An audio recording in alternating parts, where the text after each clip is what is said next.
Assalamualaikum Ustaz. Waalaikumsalam warahmatullahi. Okey, jap ya.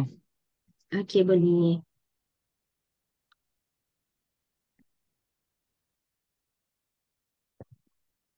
Saya ni kan nota jap. Dalam chat. Baik Ustaz.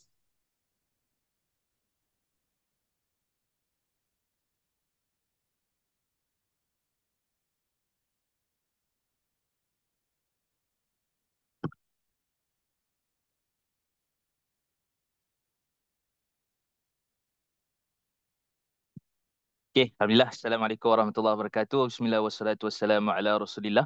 Allahumma salli wa sallim ala Muhammad wa ala alihi wa ashabihi wa man tabi'ahum bi ihsani ila yaumiddin amma ba'd. Okey. Saya mulakan Kak Syafini sebagai moderator ataupun pengacara kita pada pagi ini. Kemudian barisan ahli jawatankuasa JAA dan semua tuan-tuan yang puan-puan yang dirahmati Allah Subhanahu Wa Taala. Okey, jadi alhamdulillah kita hari ini berbincang satu topik yang lain pula, iaitu kita berbincang tentang halal dan tayyibah kan, sebab ada isu juga, isu baru-baru ni tentang persejalan halal lah. Kemudian ada yang kata asalkan kedai orang Islam, apa masalahnya kan? Ada pula yang kata tak boleh, kena dapatkan persejalan halal. Dan kemudian makanan-makanan yang bercampur ataupun mungkin kedai-kedainya yang non muslim tetapi makanannya halal kan. Jadi macam mana isu-isu yang terkait itu, dan banyak lagi lah. Dan kemudian juga daripada sudut apakah maksud halal dan thayyibah itu dari perspektif muamalat, keuangan dan sebagainya lah yang kita nak tengok.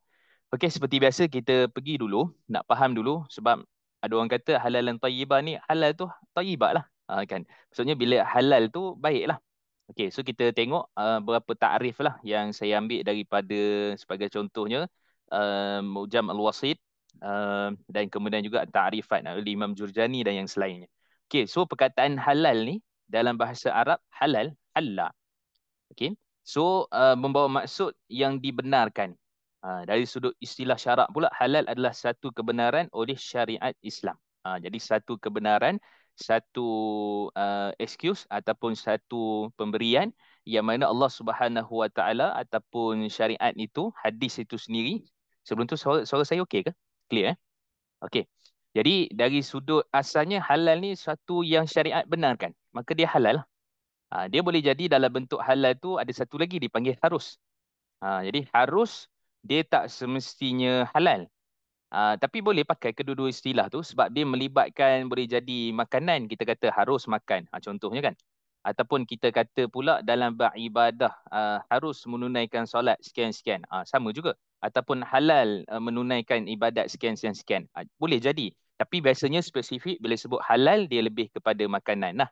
Ataupun apa yang kita consume kan, kita makan, kita minum ataupun kita gunakan dan sebagainya. Tapi kalau kepada harus tu dia lebih umum lagi. Harus dalam hukum, harus dalam ibadah, harus dalam muamalat dan sebagainya. Okey. Jadi itu secara ringkasnya.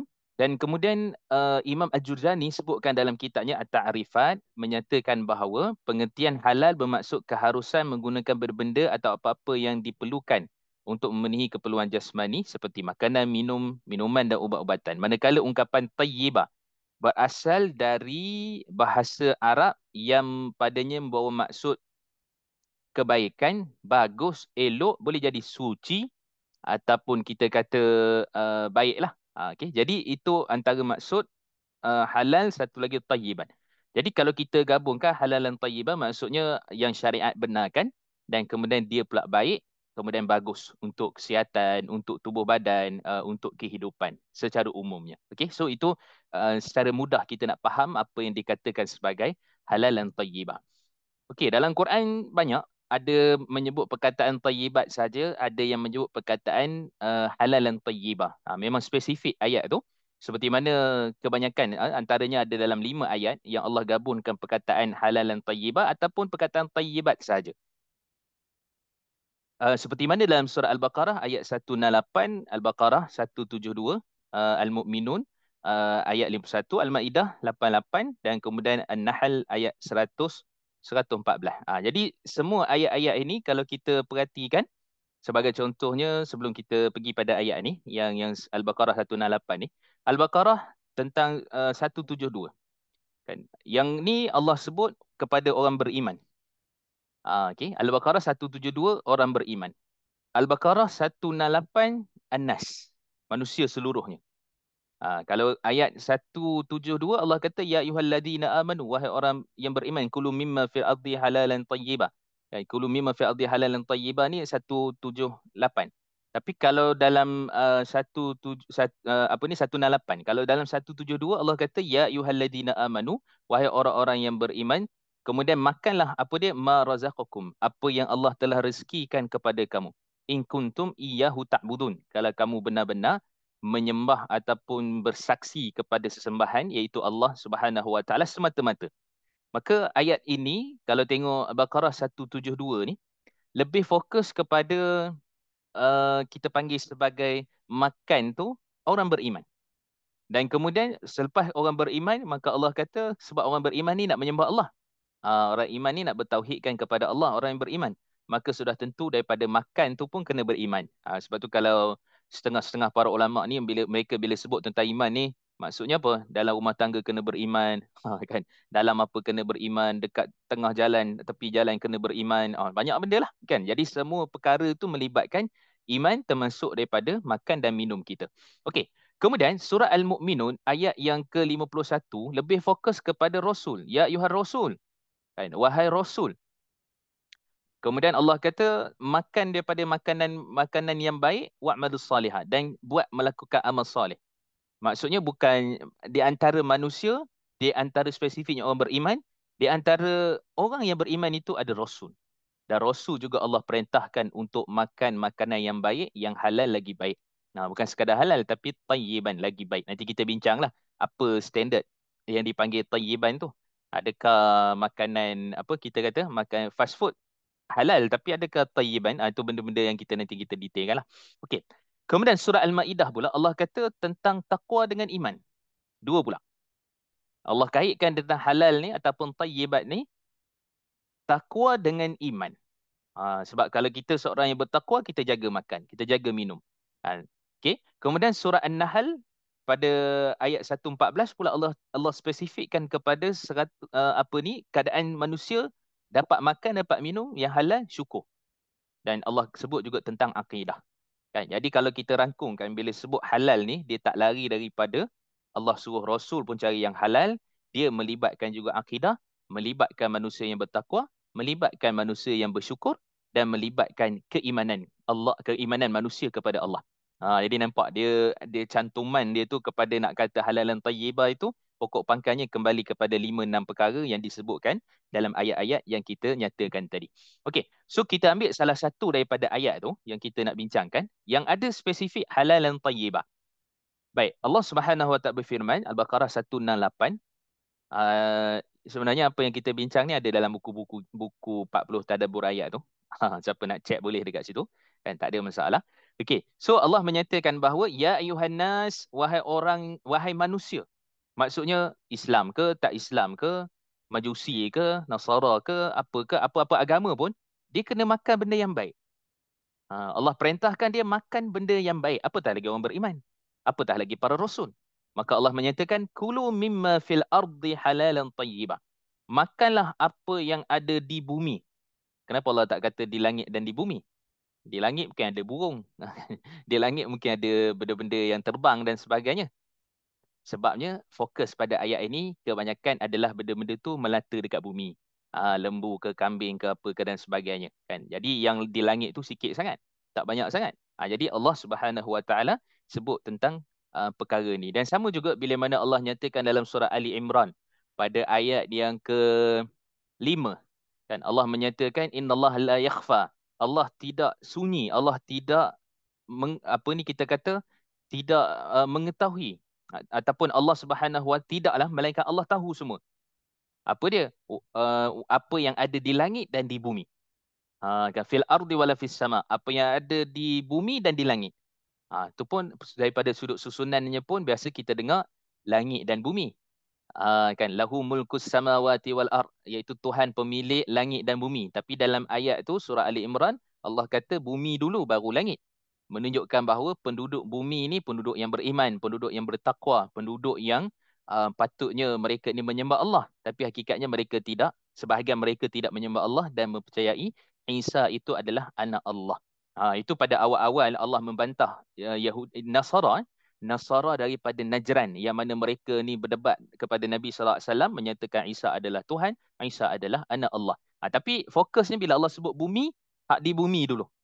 Kan, ataupun di langit ke apa semua tu atau cerita lain, tapi di bumi tu dulu yang sekitarnya. Maka Allah menyatakan makanlah apa yang ada di atas muka bumi halalan tayyibah, yang halal lagi baik. Wala tattabi'u khutuwati syaitan innahu lakum aduwwum mubin. Jangan kamu mengikuti jejak langkah syaitan, sesungguhnya syaitan itu bagi kamu musuh yang amat nyata.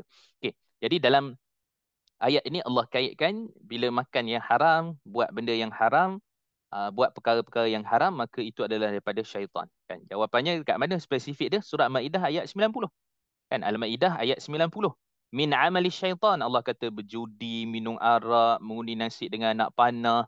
Kan? Kemudian juga Allah sebut tentang apa tu? Dipanggil sebagai memberi makan berhala. Maka semua tu memberi makan sembahan lah. Tuan-tuan tengok tak? Puan-puan tengok tak video baru ni yang lepaskan lembu dekat laut tu? Apa punya khurafat pun tak tahulah. Dia kata sebab nak jaga laut, apa benda semua dan sebagainya kan. Maka benda tu kalau sembelih ke, lepas ke, tujuannya untuk makhluk. Maka kita kata itu daripada perbuatan syaitan. Kan? Daripada langkah-langkah syaitan. Maka syaitan berjudi, minum arak, apa semua ni kerja syaitan.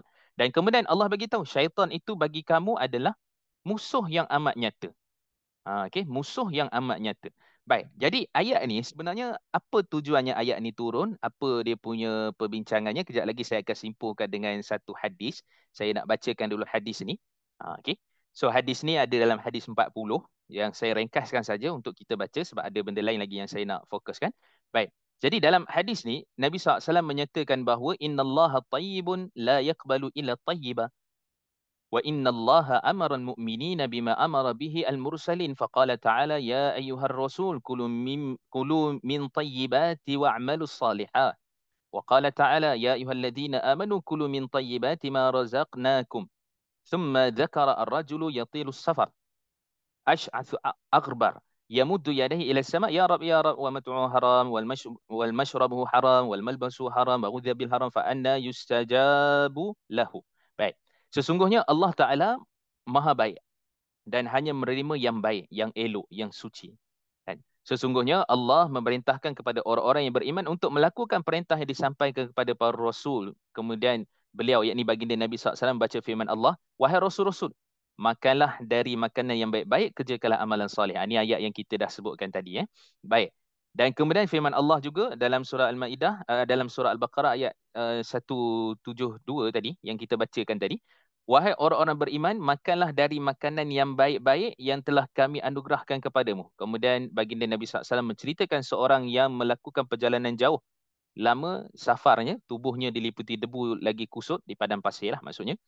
Dia menadah tangannya ke langit dan berdoa, ya Rabbku, wahai Tuhanku, aku telah akan tetapi, maksudnya dia ada hajat lah meminta kepada Allah. Akan tetapi makanannya haram, minumannya haram dan ia diberikan dengan perkara yang haram. Ada satu tertinggal kat sini. Pakaiannya haram. Okay, pakaiannya haram dan ia diberi makan daripada perkara yang haram, maka bagaimana mungkin doanya dikabulkan? Okay. So ayat ini daripada dua yang kita sebutkan tadi. Dan kemudian juga hadis itu sendiri, yang mana makan, minum, kemudian pakai ataupun diberikan, disogokkan dengan benda-benda yang haram, maka doa tidak makbul. Sebab tu antara syarat doa ataupun antara penghalang doa adalah makan benda yang haram. Dan syaratnya untuk berdoa salah satunya ialah mesti makan benda yang halal. Mesti pakai benda yang halal, minum benda yang halal. Jangan dia punya wasilah untuk mendapatkan benda-benda yang haram. Mungkin duit tu halal tapi rasuah. Kan? Mungkin duit tu halal tapi judi dan sebagainya lah. Jadi semua itu membawa kepada kesan. Jadi dua ayat ini dan kemudian hadis ini sendiri menunjukkan bahawa doa tidak dimakbulkan oleh Allah kerana sebab makanan ataupun pakaian yang haram. Okay? Makan ni jelas. Minum jelas. Pakai. Sebab tu kadang-kadang ada orang kata apa? Duit haram ni kita tak boleh makan minum je kan, tukar tayar kereta tak apa kan, beli sofa tak apa, beli apa semua tak apa kan. Jadi Allah kata, Nabi sebut wal malbasu haram, pakai ni maksudnya guna. Kan guna. Pakai tu macam baju, macam apa. Tu satu. Kemudian guna kereta, kenderaan, apa semua dan sebagainya termasuk. Okey, jadi itu antara yang menjadikan doa kita terhalang. Wa ghudhiya bil haram, dan kemudian diberikan dengan daripada sumber-sumber yang haram. Apakah maksud sumber-sumber yang haram tu? Semualah rasuah, wang khianat, apa semua yang kita dah bincangkan pada sebelum ni. Okey, so cukup tu hadis ni. Dua hadis ni, satu hadis ni dan ayat Quran tadi, maka kita nak simpulkan secara ringkas tentang kefahaman daripada ayat Quran dan juga hadis yang kita sebutkan tadi. Okey. So yang pertama ayat tu sendiri, kemudian kita nak tengok. Okey. So ayat ni sebab diturunkan. So kena ingat asbabun nuzul ni mungkin sebelum ni pun kita dah maklum kan. Uh, Ayat Quran ada berapa? 6236 kan. Mengikut Ibnu Katsir 6236. Perkataan Quran ada berapa? 77,439. Ni mengikut Syekh Abu Bakar Al-Jazair, seorang ulama tafsir hebat, meninggal dah rahimahullah. Kemudian itu maksudnya alhamdu satu perkataan, lillah satu perkataan. So semua dalam Quran ada 77,439. Kemudian ada berapa jumlah huruf dalam Quran daripada alif sampai ya yang diulang-ulang. Alhamdu alif satu, lam satu dan satu, 313,015. Okey. So itu secara umumnya lah. Okey. So daripada 6236 ayat ni, ayat ni bukan semua ada sebab kenapa ia diturunkan. Bukan boleh kata bukan semua. Mungkin yang sahih tu ada mungkin dalam 200 lebih je. Yang ada sebab kenapa ia diturunkan. Adapun selain daripada, maksudnya saya nak cerita ni asbabun nuzul yang sahih. Tuan-tuan boleh cari. Saya ingat PDF pun dah ada apa ni? Bahasa Melayu pun dah ada. Kalau siapa boleh bahasa Arab pun boleh. Yang dipanggil sebab sahih min asbabin nuzul.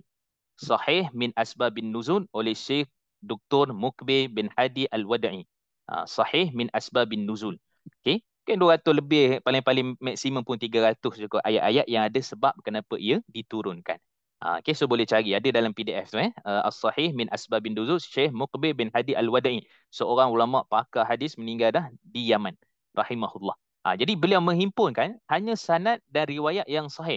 Ia menunjukkan ayat ini turun sebab apa. Background dia lah, apa sebab dia. Okay. So daripada 200 lebih, bermakna kalau ada 6,203 ayat ni, 6,000 lebih tak ada sebab. Mungkin kalau kita baca Ibnu Abi Hatim menyatakan sebab begini-begini. Mungkin kita baca At-Tabari menyatakan ayat ni turun kerana ini dan ini. Kan? Mungkin kita baca Ibnu Katsir menyatakan ayat ni turun kerana ini dan ini. Kerana turun itu ijtihad. Jadi maksudnya selain daripada 200, kita ambil maksimum 300 lah. Selain daripada 300 ayat ni, semua tu ijtihad. So ijtihad tu maknanya apa? Dia tak ada dalam Quran menyatakan apa sebab ayat tu turun, dan tak ada dalam hadis-hadis yang sahih, ataupun tak ada perkataan sahabat-sahabat yang menyatakan ia benar ataupun tak. Okay. Jadi maksudnya dia ijtihad ataupun pandangan daripada ulama tafsir. Contohnya Al-Lubab min Asbabin Nuzul As-Suyuti, kemudian juga disebut oleh Imam Al-Wahidi dalam kitabnya dan sebagainya lah. Dia sebut seakan-akan macam semua ayat tu ada asbabun nuzul. Tapi hakikatnya tak. Yang sahihnya hanya dalam 300 lebih kurang macam tu. Okay, ini kita kena jelas. Sebab tu kadang-kadang ada orang kata sebab ayat ni turunkan, macam yakin dia kata. Padahal itu adalah ijtihad. Kan? Padahal itu adalah satu benda yang hanya pendapat di kalangan para ulama tafsir. Jadi yang tu kita kena teliti. Sebab Quran ni dia turun tak ada sebab pun tak ada masalah. Boleh faham kan? Maksudnya Quran dia turun macam tu je. Tak ada sebab pun. Kan? Tak memerlukan kepada sebab. Dengan rahmat Allah, Quran boleh turun.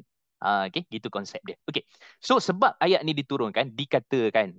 So kalau kita tengok tafsir-tafsir, bukalah Tabari ke Ibn Katsir dan sebagainya. Ayat Ya Ayuhan Nas tadi turun kepada beberapa kelompok kumpulan. Dikatakan turun kepada Bani Thaqif. Dikatakan turun kepada Bani Mudlij. Dikatakan turun kepada beberapa kelompok manusia yang mereka ini mengharamkan perkara yang halal. Okay. Mengharamkan perkara yang halal. Sebab apa? Sebab kerana nafsu, sebab kerana mereka rasa tak nak makan, mereka tak makan lah. Sebagai contohnya, kalau kita tengok, kejap ya. Katalah kita ambil Al-Ma'idah 103. Okay. So Al-Ma'idah 103 ni cerita tentang apa? Cerita tentang unta. Kan? Kenapa dengan unta tu? Unta tu mereka haramkan untuk diri mereka makan. Pertama, unta tu nama Bahirah. Kedua namanya saibah. Kan? Yang ketiga namanya wasilah. Yang keempat namanya ham. Ni unta ni melainkan ham. Ham unta jantan. Yang saibah, wasilah, bahirah unta betina. Mereka buat apa? Mereka haramkan diri mereka untuk makan unta tu. Sebab apa? Mereka kata, kalau bahirah ni ialah unta yang mana apa ni? Unta betina yang ada susunya, dan susunya tu mereka sembahkan untuk tagut berhala. Khurafat lah mereka buat ni. Kan? Kemudian kalau saibah, dia adalah ada yang kata unta jantan, ada yang kata unta betina.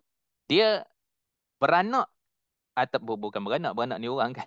Dia bunting dan kemudian dia beranak lah, melahirkan anak, dan anak tu anak yang betina. Dan bila betina tu mereka akan buat dia orang punya upacara dia. Kalau jantan mereka tak ambil lah, tapi kalau betina. Dan maksudnya unta betina melahirkan unta betina. Yang itu spesifiknya kita kata sebagai satu benda yang mereka sangat sangat menghargai, sehingga mereka tak tunggang, mereka tak makan, mereka tak apa kita kata tak pukul, memang jaga baik lah kan, ataupun mereka bagi tanda dekat telinga dia supaya jelas bahawa unta ni tak boleh diusik, kerana unta ni untuk taruh, untuk berhala, untuk apa dan sebagainya lah. Okey, kemudian juga ada unta ham. Kan, ada saibah, ada wasilah, ada ham. Jadi ham tu unta jantan. Dikatakan unta jantan ni dia dia melahirkan ataupun daripada baka dia 10 ekor anak. Tu kira unta yang hebat lah. Kan. Jadi mereka buat apa? Sebab tu Allah turunkan ayat ni, dikatakan bahawa bila saya sebut perkataan dikatakan tu, maksudnya ada yang kata sahih tak sahih lah. Kan, ataupun dia bukan daripada riwayat yang kuat lah, cuma dia dikatakan. Itu kaedah ulama hadis, bila mereka meruayatkan satu hadis, mereka kata dikatakan, mereka tak kata Nabi bersabda, tapi mereka kata dikatakan Nabi bersabda. Itu mungkin dhaif lah hadisnya bila sebut dikatakan. Itu kaedah kan. Okay, so ayat ini turun kerana itu, dikatakan. Sebab kerana mereka ini menjadikan unta-unta yang 4 jenis tadi tu adalah unta yang tak boleh dimakan. Dan itu adalah untuk berhala, untuk tagut mereka lakukan, dan ia menjadi sebab kenapa Allah kata makan apa yang halal. Lagi baik. Unta tu halal, baik kot. Protein dia apa benda semua kan, susu dia bagus dan sebagainya. Jadi kenapa kamu nak haramkan satu benda yang halal? Maka turunlah ayat ni. Maka dikatakan begitu turunnya ayat seperti mana yang kita sebutkan tadi. Maka khitab tempat tuju ayat ni ditujukan kepada Bani Mudlish tadi ataupun Bani Thaqif, dan kemudian maksud ayat tadi kita dah bincangkan. Maksudnya ayat itu ditujukan kepada semua manusia, dan kemudian dia kena mencari ataupun makan yang halal lagi baik dan jangan ikut jejak langkah syaitan.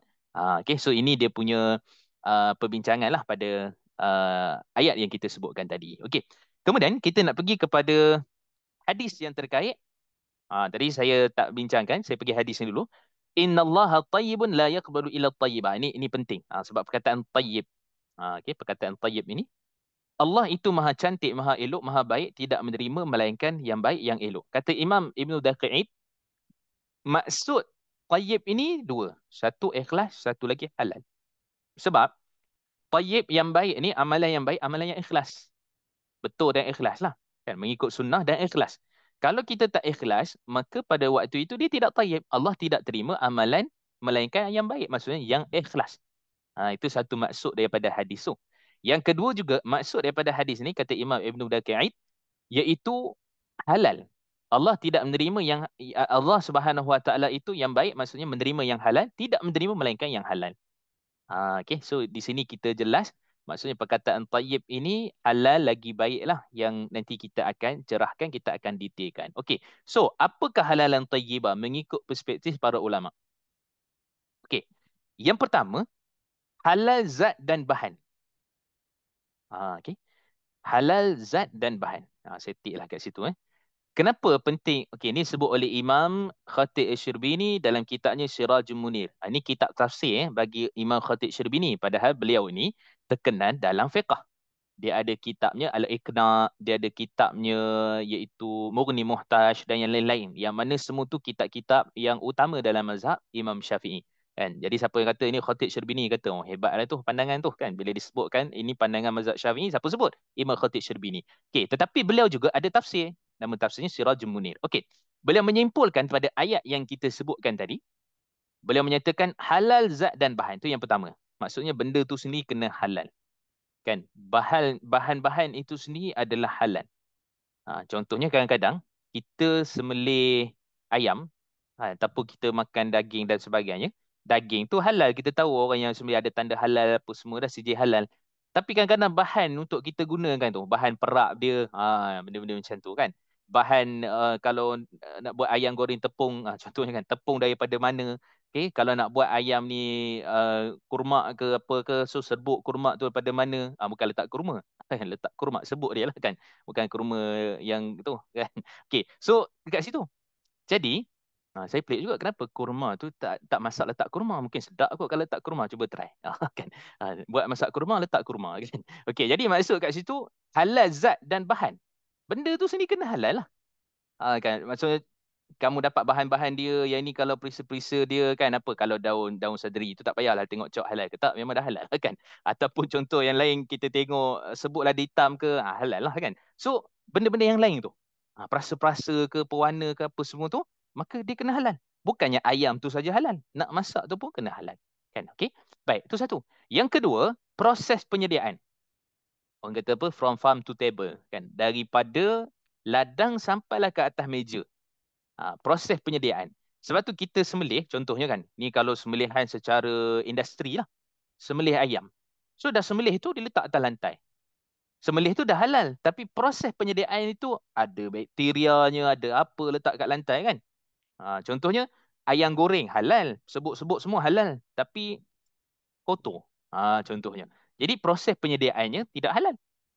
Kat proses penyediaannya, kira kita kata adakah tak boleh makan, lebih baik elakkan sebab boleh memudaratkan, boleh jadi kan, boleh mendatangkan penyakit dan sebagainya.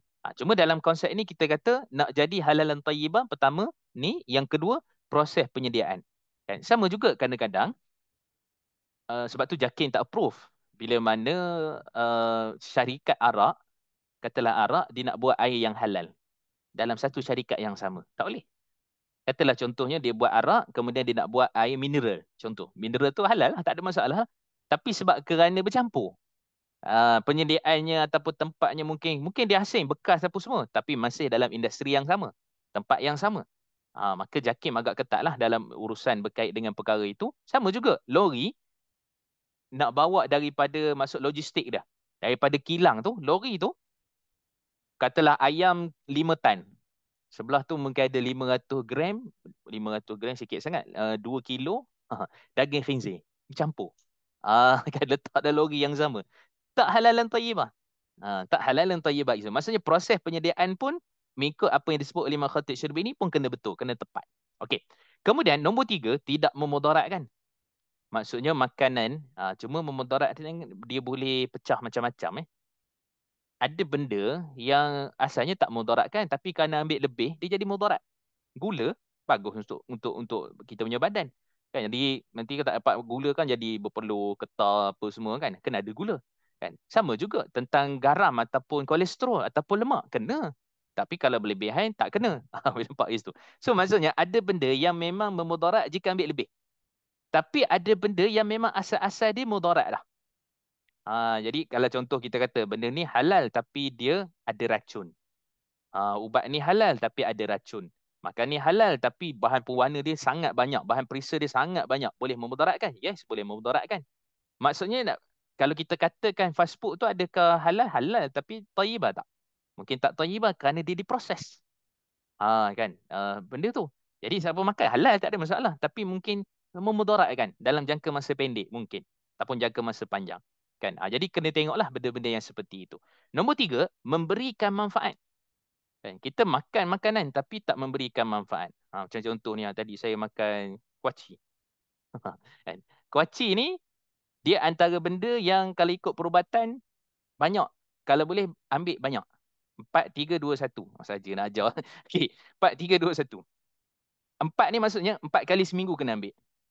3 ni 3 kali seminggu, 2, 2 kali seminggu, 1, 1 kali seminggu. Ni dari sudut perubatan lah. Okey, 4 apa dia? Kekacang. Tapi kacang tu ada tengok juga, macam kacang cerdik ke, kacang pandai ke, kacang tak berapa nak cerdik ke. Kacang goreng tak berapa sesuai. Kacang goreng, kacang tanah tu tak berapa sesuai untuk kesihatan kalau diambil dengan kuantiti yang banyak. Tapi ke kacang lah. Tak termasuk kacang buncit dan kacang panjang. Itu kategori sayur. Okay, so ambil ke kacang ni macam tu. Okay. Kemudian apa yang kena ambil 3? 3 ni maksudnya ialah makanan-makanan yang mana mengandungi kita kata apa, serat yang banyak ataupun mengandungi jenis macam roti, kan. Tapi roti-roti ni bukanlah roti putih tu. Roti ni yang bagus ni macam Nabi makan syair, roti gandum ataupun roti Bali yang mana memang kita panggil wholemeal lah, wholemeal. Tu 3 kali. Kan? Apa yang kena ambil 2 kali? Kan? Ambil 2 kali ni kalau seminggu tu kalau boleh ialah yang melibatkan kalau kita katalah ataupun 2 ataupun 3 kali ni sayur-sayuran, kan. Okey, ataupun kita kata telur. Telur 2 kali je seminggu. Kita 2 kali sehari. Pagi satu nasi lemak telur, petang pula kari telur, malam pula mi goreng telur mata. Habis. Ini 3 kali sehari. Kan? Okay, satu apa satu? Satu ni daging ataupun ayam je. Kan? Ataupun boleh lah nombor 2 tu kita kata jenis-jenis ikan. Dia protein yang bagus lah. Tapi ikan tu ada jenis pula. Jangan ikan yang makan pellet. Ikan laut bagus. Kan ikan yang makan pellet, ikan kolam pun semua ni tak apa-apa nak bagus. Sebab pellet apa semua dia ada makanan sampingan pula kan. Okay, yang satu apa? Daging ataupun ayam. Sekali seminggu lah. Kita tiap-tiap hari. Kan? Jadi maksudnya itu kesihatan lah. Kan? Itu pakar-pakar lah yang menyatakan demikian. Cuma kita nak kata dari sudut asasnya kita nak ambil tu sebab apa kita ambil banyak tu? Kenapa? Sebab dia memberikan manfaat. So ada kandungan protein dia, hidro dia, karbohidrat dia dan sebagainya. So benda tu menjadikan bahawa dia halalan tayyibah. Maksudnya daripada proses awal 1, 2, 3, 4, tu halalan tayyibah. Kan bagi orang yang bertakwa tadi kita sebut takwa, syukur, beribadah kepada Allah, jaga akidah dia. Kemudian apa tadi? Yang beriman. Payah nak jaga tu. Sebab tu kadang-kadang ada orang kata kalau gitu tanam sayur dekat rumah je lah. Kan nak pergi kat pasar sekarang tak tahu pula apa tu sayur ni ataupun makan dekat rumah je lah. Kalau makan dekat restoran apa semua macam-macam pula. Jadi nak masukkan sebagai halal dan tayyibah itu prosesnya begitu. Tapi sebenarnya benda tak sukar.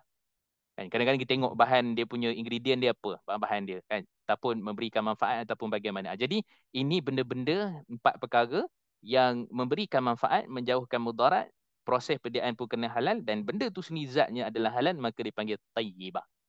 Okey, halal dan tayyibah. Ini mengikut perspektif Al-Imam Khatib Asy-Syarbini bila membincangkan tentang isu ni. Okey. So kita nak pergi tengok JAKIM punya standard. Okey. So JAKIM punya standard saya sebut tadi from farm to table memang agak ketat. Persejalan halal ni dia ada 2 Saya pecah 3 lah. Okey. So satu persejalan halal JAKIM, yang kedua persejalan halal luar negara yang diiktiraf oleh JAKIM. Okey. Dan yang ketiga ialah ada kitchen ataupun kedai-kedai tertentu dia dapat status halal. Tetapi halal tu untuk satu kitchen. Dia ada 20 kitchen, dia ada 20 cawangan. Tapi mungkin 1-2 je baru dapat persetujuan halal. Dalam konteks seperti itu. Maknanya kalau 2 je halal daripada 20, yang 18 lagi tu tak halal, belum ada persetujuan halal sebab belum check. Dapur dia belum check, proses dia, penyediaan dia, bahan dia apa semua dan sebagainya lah. Okay. So apa kepentingan GMP dan GHP?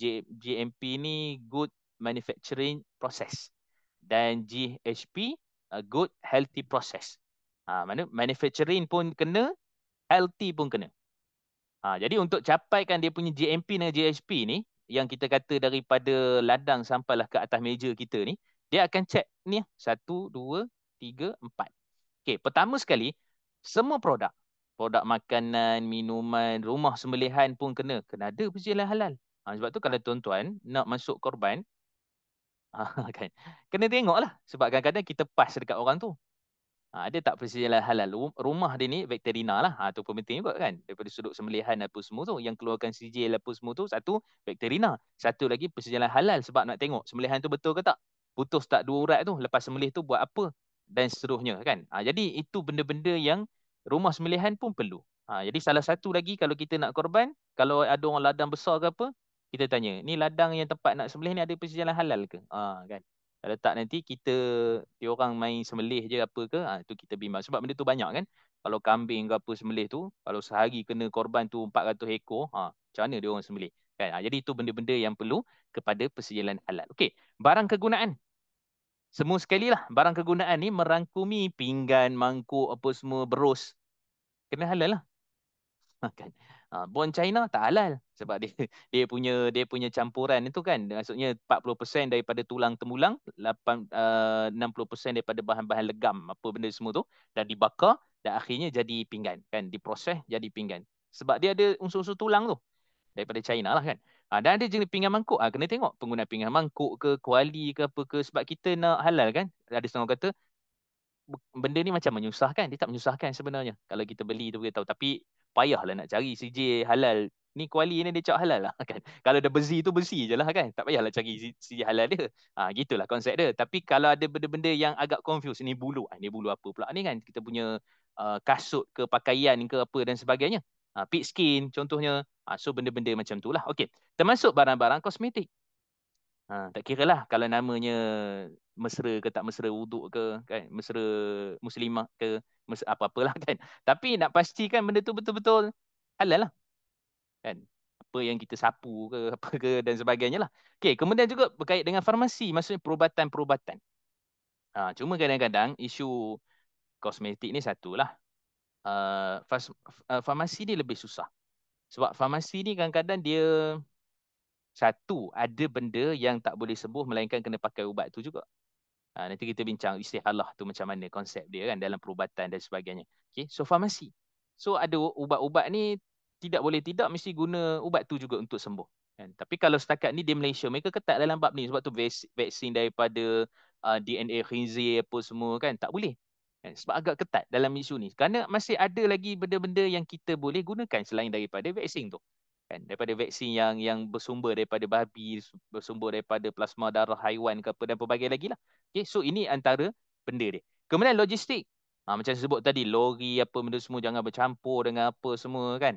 Kemudian apa kita kata tempoh penghantaran apa semua, semua sekali lah kata jadi busuk dan macam-macam lagi lah. Okay, so tu benda-benda dia. Okay, tu satu.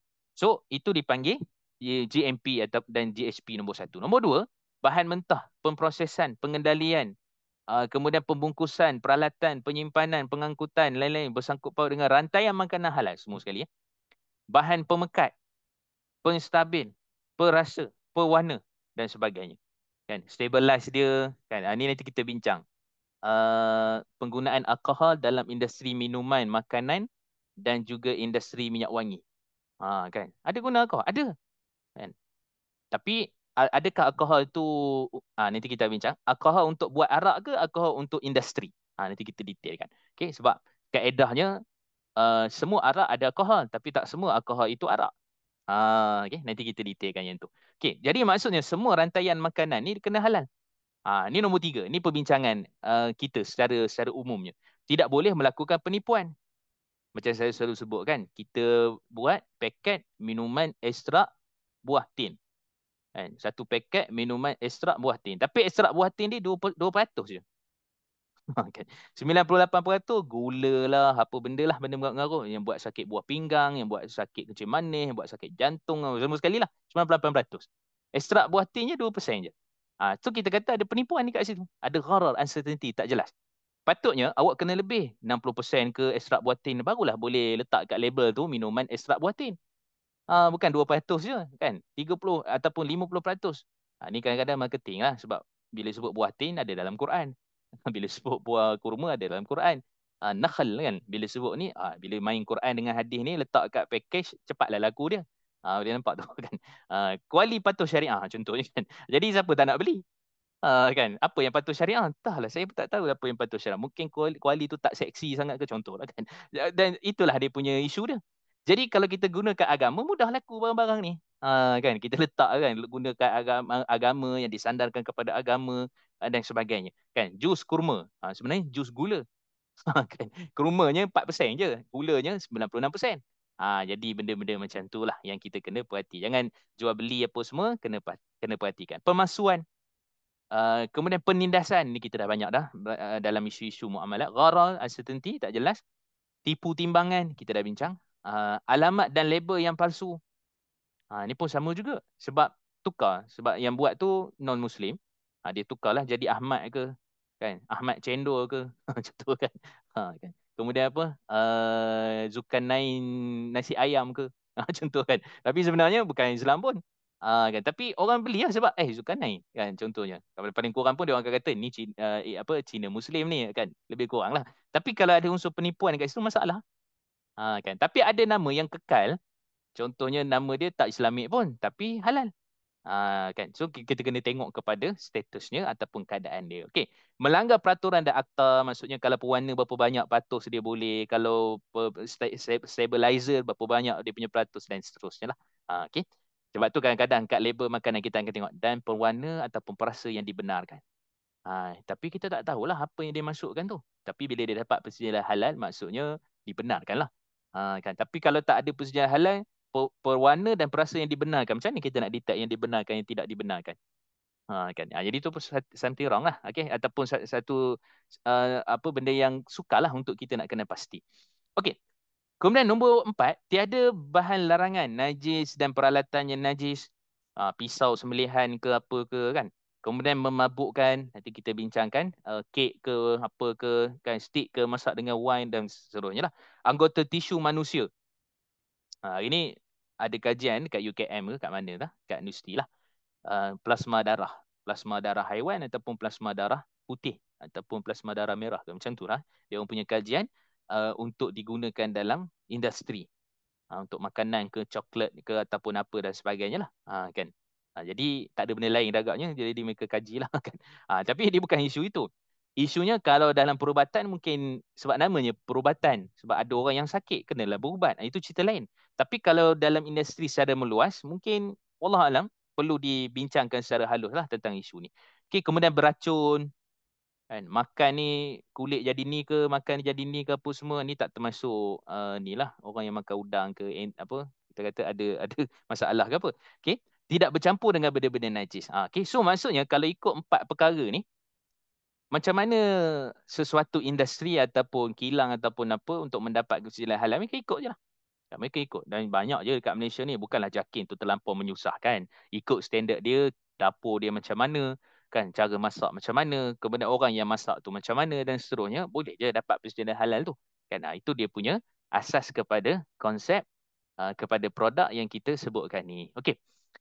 Okey, so kita nak pergi nombor 6. Ni penting. Nombor 6 ni kita nak bincang ialah banyak isu-isu yang orang selalu tanya, orang selalu bincang. Jadi apakah perkara-perkara yang kita boleh tengok? Yang pertama sekali adalah isu yang melibatkan jika kedai itu memang milik Muslim, perlu sedia halal. Ataupun produk tu sendiri. Milik memang orang, kita tahu orang Islam yang buat, perlu tak sedia halal? Pergi kedai nasi lemak tepi tepi rumah kita tu. Ni Kak Nah, sedia halal ada tak? Kan? Kan. Pergi kedai kedai apa kedai kawan kita ke apa? Ni Mat, ada sedia halal tak kedai kau ni? Masak tom yum je dengan apa asam pedas macam tu kan. Ada sedia halal tak? Okey, perlu ke tak? Okey. Secara umum Malaysia tak mewajibkan lagi. Hatta JAKIM pun tak mewajibkan lagi. Ni disebut oleh kita punya Timbalan Menteri Datuk Seri Ahmad Zahid Hamidi pada September 2024 baru-baru ni. Restoran Islam ataupun produk orang Islam tidak mewajibkan kepada persediaan halal. Tapi kalau ada bagus. Kan kalau ada bagus persediaan halal tu sebabnya kita fiqah, kita percaya kalau orang Islam tu yang masak yang sediakan bermakna halal lah. Kan? Cuma ada je kadang-kadang tu ialah nak masak pucuk paku, selain pada pucuk paku dia masakkan sekali dengan getah pengikat pucuk paku, kan? Kadang kadang-kadang nak masak nasi goreng dengan beruh dawai itu sekali ada dalam nasi goreng. Itu benda tu sukarlah nak elak kan nak buat macam mana. Tapi kita kata secara umumnya penyediaannya dia tahulah. Maksud nak beli ayam ni tempat yang halal, nak beli ni tempat yang halal. Tapi ada juga orang yang tak cakna benda tu. Sebab itulah saya lah secara peribadi kalau mereka boleh dapatkan persediaan halal lebih baik. JAKIM nak tolong sebenarnya tapi kita yalah nak kena tengok kilang, nak kena apa, kena kilang dia tak boleh masak dekat rumah, dia kena ada kilang. Kan dia kena ada ni. Jadi dia orang punya standard tu tinggi. Cuma kita kata setakat inilah okey iaitu persediaan halal ni tidak perlu jika orang tu yang buat ownernya dan sebagainya adalah orang Islam. Dia sama juga syarikat perlu kepada penasihat syariah. Setakat ni tak perlu. Tapi kalau ada lebih baik. Yang wajibnya adalah bank. Yang wajibnya adalah takaful ataupun koperasi. Tapi selain daripada tu syarikat-syarikat yang melabur ke apa semua tak wajib. Tapi kalau ada lebih bagus, lagi secure untuk orang Islam nak pergi invest ke apa dan sebagainya. Okay, so itu isu dia yang pertama. Isu yang kedua, makanan dimasak guna wine. rice wine ke apa wine lah kan. Okay. So di sini kalau kita tengok daripada sudut perbincangan dia, memang ada sebenarnya daripada awal lagi dah ada khilaf di kalangan para ulama tentang isu ni. Saya buka teruslah semua kan. Okay. So makanan dimasak pakai wine. So dia isunya dekat sini yang saya nak sebutkan adalah istihalah. Mungkin saya dah pernah sebut ataupun tuan-tuan pun pernah pernah apa istihalah. Okay. Jauh pula ya. So istihalah. Kan? Istihalah. Istihalah. Okay. Nita. Istihalah. Okay. Dua-dua tak lawa. Arab tak lawa, ni tak lawa. Okay. Okay, tak apa. Okay, istihalah. Sebab saya pakai ni pakai mouse ni. Okay. Tangan yang orang kata apa tak berapa orang tua kata tak berapa nak berbedung kan. Okay. Baik istihalah. Baik istihalah ni maksudnya ialah apa dia? Satu proses untuk menulingkan satu benda yang mungkin haram ke apa ke dia jadi tulen, dia jadi nature semula jadi. Kan. Contohnya dalam hadis kalau kita tengok dalam riwayat Imam Muslim. Nabi sebut ni'mal adamu al-idamu al-khal. Sebaik-baik lauk adalah cuka. Okay. So sebab tu para ulama fiqh mereka bagikan istihalah ni kepada dua.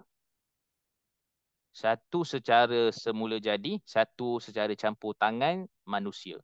Okay, salah semula jadi, yang dua campur tangan manusia. Okay. So secara semula jadi ni semua mazhab terima. Maksudnya asalnya dia arak lepas tu berubah jadi cuka. Kan. Maksud dia proses tu berlaku secara semula jadi. Okay. Berlaku secara semula jadi. Asalnya macam arak lepas tu berubah jadi cuka. Okay. Contoh lain. Allah sebut dalam surah Nahl ayat 66. Nahl ayat 66. Cuba cek lah tengok. Surah Nahl ayat 66 ni Allah cerita tentang apa? Cerita tentang kejadian susu. Susu haiwan tu. Baik unta, baik kambing, baik lembu dan sebagainya. Kejadian susu haiwan tu Allah kata apa? Min baini farthin wa damin. Daripada antara farth. Farth ni ialah kotoran ataupun hampas. Tahi dia lah istilah mudahnya. Dan juga damin. Dan juga darah. Okay. So maksudnya saluran susu tu, sebab tu ulama tafsir macam Tabari dan sebagainya sebut, saluran susu tu ataupun ulama terkemudian macam Syekh Dr. Sulaiman Al-Ashqar dalam Zubatul Tafsir menyebutkan susu tu saluran atas ataupun saluran bawah dia najis. Saluran yang ni darah. Jadi antara tengah-tengah tu boleh jadi bercampur, boleh jadi. Kan? Tapi disebabkan kerana Allah menyebutkan bahawa labanan khalisa dah jadi susu yang khalis, maksudnya tidak tercemar. Kan? Susu yang bebas daripada kotoran, bebas daripada darah. Sekejap lagi orang kata, macam tu kejadian susu daripada ni. Allah kata sendiri tu dalam surah An-Nahl ayat 66. Tak tak apa, tak seriau lah, tak ni lah, tak orang Ganu kata apa, tak berair lah dah nak minum susu kan. Kan? Sebab apa kejadian dia tu? Keadaan tu. Tapi Allah kata min laban khalis, akhirnya jadi susu yang khalis, suci, bersih. Itu istihalah semula jadi. Contoh lain lah, garam dekat lautan. Kita tak tahulah apa bangkai ke apa yang dah mati kan. Tapi bila nampak garam tu, garam lah. Bersih, elok lah. Tak ada pula situ bangkai dinosaur ke, contoh lah. Tak tahu dinosaur ada ke tak. Kan? Okay, so bangkai dinosaur ke, bangkai apa ke kan. Ikan paus besar ke, mati kat situ. Terus ada dekat garam tu. Tapi dah berpuluh tahun, jutaan tahun, garam lah, garam. Jadi kita makan tu garam lah. Okey ke tak okey? Okey lah. Kan. Jadi itu dipanggil istihalah secara nature. Yang masalahnya, yang masak semua ni, istihalah campur tangan manusia. Memang manusia buat untuk tukar daripada benda tu yang haram kepada yang halal. Melalui cara peleburan, melalui cara dipanaskan sampai suhu macam 1000 darjah Celsius contohnya. Macam Bon China punya pinggan tu 1000 darjah Celsius lebih. Kan? Dan akhirnya jadi debu.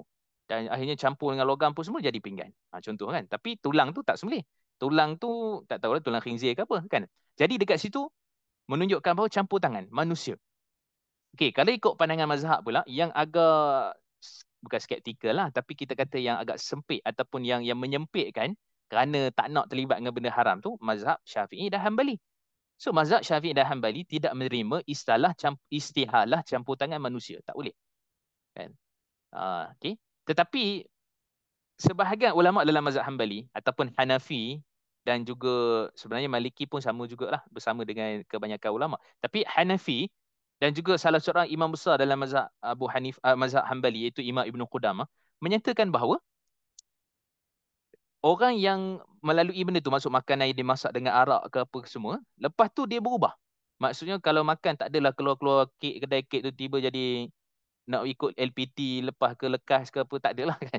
Sebab apa? Saya pening lah, saya tak ingat jalan. Kenapa? Makan kek lah tadi. Tak adalah orang sampai macam tu kan.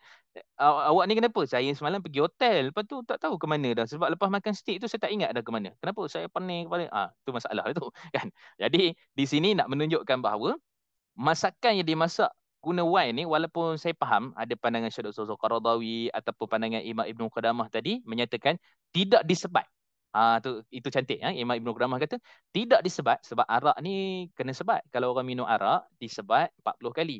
Zaman Sayyidina Umar Khattab ditambah dengan 40 kali sebagai ta'zir. Jadi 80 kali Sayyidina Umar sebat orang minum arak ni. Yang main-main kan. Tapi kita nak kata sebabnya adalah kerana makanan tu dah dimasak secara ialah api yang besar yang marak yang cukup apa semua sehingga menghilangkan sifat-sifat tu. Dan kenapa orang campur wine ni banyaklah untuk stabilize lah, untuk lembutkan daging, untuk lembutkan kek, untuk structure dia tu cantik dan berbagai lagi lah kan diguna pakai. Tapi kita nak kata secara asasnya mazhab Syafi'i dan Hanbali memang tak terima. Kerana dia berlaku istihalah seperti itu sebab tak ada keperluan. Sebab tu saya selalu sebut kadang-kadang orang tanya boleh tak makan makanan ahlul kitab, kosher ke apa benda semua tu. Kemudian boleh tak makan macam wine apa semua. Saya kata dekat Malaysia kita banyak lagi produk-produk yang halal.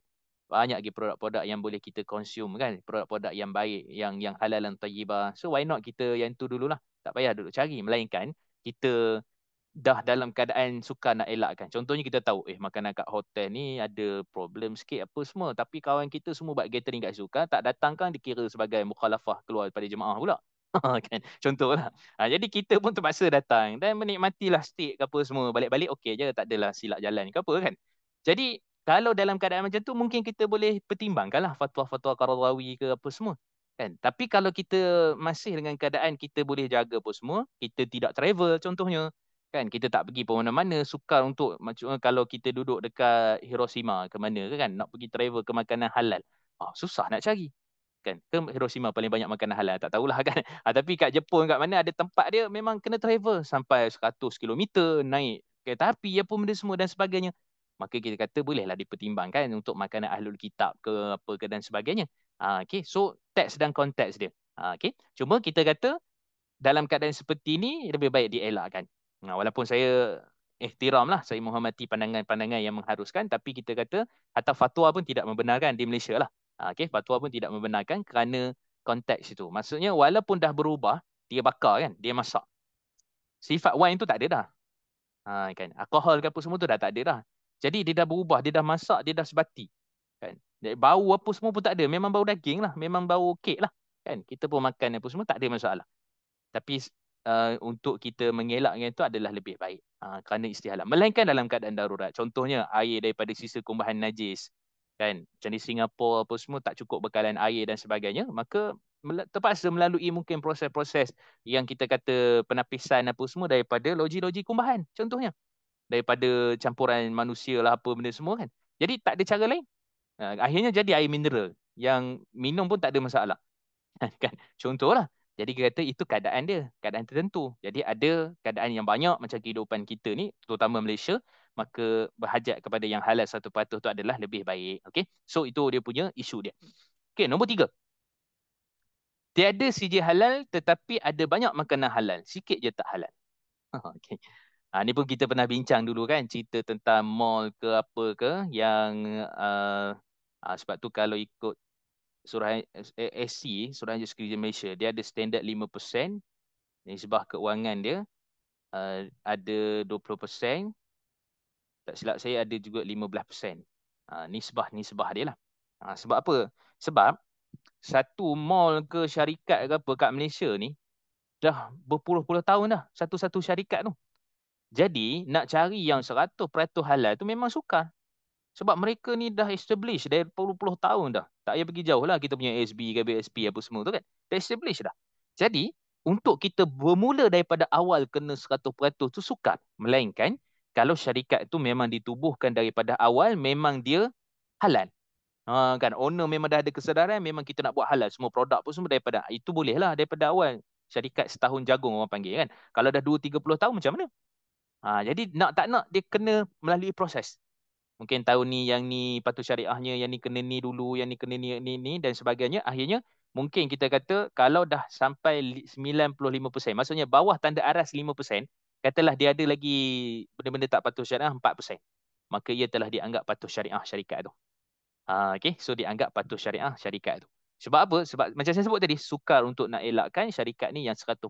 Ada je masalah financing dia, masalah kontrak ke apa, mungkin boleh ditelusuri. Kemudian masalah dengan investor, masalah agihan keuntungan, masalah dia punya subsidiary dia, anak-anak syarikat dia, macam-macam lagi. So, semua tu kita kata nak pergi kepada halal dan tayyibah itu perlukan kepada masa dan keadaan dan tempoh, dan banyak juga perlu dikeluarkan duit dan sebagainya, dia punya modal dan seterusnya. Okay. So, kalau kita kata yang memang dia tu 5%, katalah mall cukup besar. So, dia ada 4% mungkin dia punya entiti ke apa ke benda kan yang menyumbang kepada untung, ke profit, ke dividen kepada the mall, whole dia punya mall tu. Maka yang tu perlu diperlihatkan lah. Tapi kalau memang ada orang pergi kerja dekat non halal tu, tak boleh lah. Kan? Tapi dia kerja ni kerja dekat tempat sayur. Dia ni buat stock take kan, barang stocking ke apa ke dia buat stock take kan, ataupun benda apalah yang selain daripada arak tu, maka harus je dia kerja kat situ. Kalau difatwakan haram, beratus ribu anak-anak orang Islam apa semua ni tak boleh kerja lah dekat mall apa semua tu. Kan, jadi tak, kita kena halusi juga fatwa tu dalam isu-isu yang melibatkan benda-benda yang seperti ni. Okay, so tiada CJ halal. Ni saya spesifik kepada kedai lah ataupun restoran. Tetapi ada banyak makanan halal, sikit je tak halal. Contohnya dia punya air. Kita lah tak tahulah kita menilai kedai halal ni macam mana. Ada pasang Quran ke? Kan? Ataupun pekerja dia pakai tudung ke? Ataupun yang makan tu haji-haji lebay ke? Ataupun macam mana? Kan? Tak tahulah kita menilai tu macam mana. Tapi kita nak kata sebaik-baiknya, bukan sebaik-baiknya lah, paling terbaik lah. Walaupun kita kata banyak makanan halal, tapi kita tak tahu cara dia masak, bekalan ambil kat mana, itu kita tak boleh dapat detect. Kita bukan boleh pergi dapur. Kita tanya, tengok dapur dia, oh bersih, tikus tak ada, lipas tak ada kan. Lepas tanya, daging ni beli kat mana? Kan. Panjanglah pula cerita dia kan. Lepas tu bahan-bahan awak guna ni daripada, jadi panjang pula. Itu kena jumpa dengan store manager lah pula kan. Tapi dia pun tak cerita semua sebab dia bukan, kita bukan pegawai JAKIM. Kan datang untuk nak soal siasat apa semua. Ni dapur ni kenapa kena begini-begini? Ni kenapa kena letak kat sini? Ni panjang cerita dia kan. Tapi maksudnya dekat situ, hatta kalau kita sendiri nak pergi check kat kilang, kan. Awal-awal lagi tu kawan-kawan kita daripada Bangladesh, daripada Pakistan tu pun, daripada Myanmar ke apa, dia jaga kat situ. Kan. Dia tak bagi kita masuk dah. Jangankan bos. Kan. Kenapa? Oh, saya nak check lah halal ke tidak. Kan. You ada apa-apa ke, JAKIM ke, daripada mana? Tak, saya personal, individu je nak datang. Awak boleh balik lah, dipersilakan. Kan. Jadi kita tak mampu nak check. Okay, so maksudnya sebab tu kita kata paling-paling kurang kita ada persejalan halal lah, ataupun persejalan halal yang diiktiraf oleh JAKIM. US punya, apa ke, India ke, China ke apa ke, ada berapa logo yang mereka iktiraf. Itu tuan-tuan boleh Google je, boleh tengok persejalan halal luar negara yang diiktiraf oleh JAKIM. Okey. So maksudnya walaupun mungkin air dia je kot, makanan dia semua halal. Saya secara peribadinya taklah kot. Sebabnya kerana kita sendiri tak tahu penyediaan dia, bahan dia apa semua, kita je sangka halal. Kita je sangka sebab ramai orang Islam masuk. Kita je sangka sebab ramai orang pakai tudung, pakai kopiah masuk kan. Tapi hakikat sebenar tak tahu. Maka elakkan adalah lebih baik. Okey. Baik, tu yang ketiga. Nombor 4, produk tiruan halal tapi namanya haram. Ada ke? Ada. Ha. Contohnya apa? Pork free ataupun kata fake pork. Kan. Daging burger babi tiruan. Contoh kan. Ada ke? Ada. Jadi banyak dah ni dekat dekat dekat Malaysia, daging tulah daging ni lah. Dia sebenarnya dia buat daripada, katalah contoh, ekstrak daripada kacang soya ke, daripada jenis sayuran ke, minyak-minyak tertentu. Akhirnya jadi daging burger lah. Dah jadi daging burger, kita nampak dia macam struktur dia tu betul-betul macam daging khinzir. Tapi daging burger. Daging burger apa? Daging burger khinzir tiruan. Kan? Jadi kalau kita ikutkan secara fiqahnya halal lah dekat situ. Kan? Tapi yalah, kenapa nak dipanggil daging babi juga? Kan? Pakai je lah daging kacang ke daging apa ke kan. Jadi dekat situ isu dia. Jadi penamaan tu. Sebab tu Saidina Umar Khattab ni menyatakan bahawa ittaqu maudi'ul tuhmah. Kamu kena jaga-jaga pada benda-benda yang boleh mendatangkan tuhmah. Kan orang bercakap, orang pertikaikan apa semua dan sebagainya. Jadi benda-benda yang macam ni sebaiknya dielakkan lah. Kan walaupun mungkin ada orang akan kata apa salahnya, bukan ni pun nama je kan. Jadi itu benda-benda yang kita kena. Sebab tu kita hantar kuih kita orang Melayu ni pun tempat-tempat yang agak-agak lucah ke apa dah ditukar kan. Pantai Cahaya Berahi dah tukar Pantai Cahaya Bulan. Contoh kan.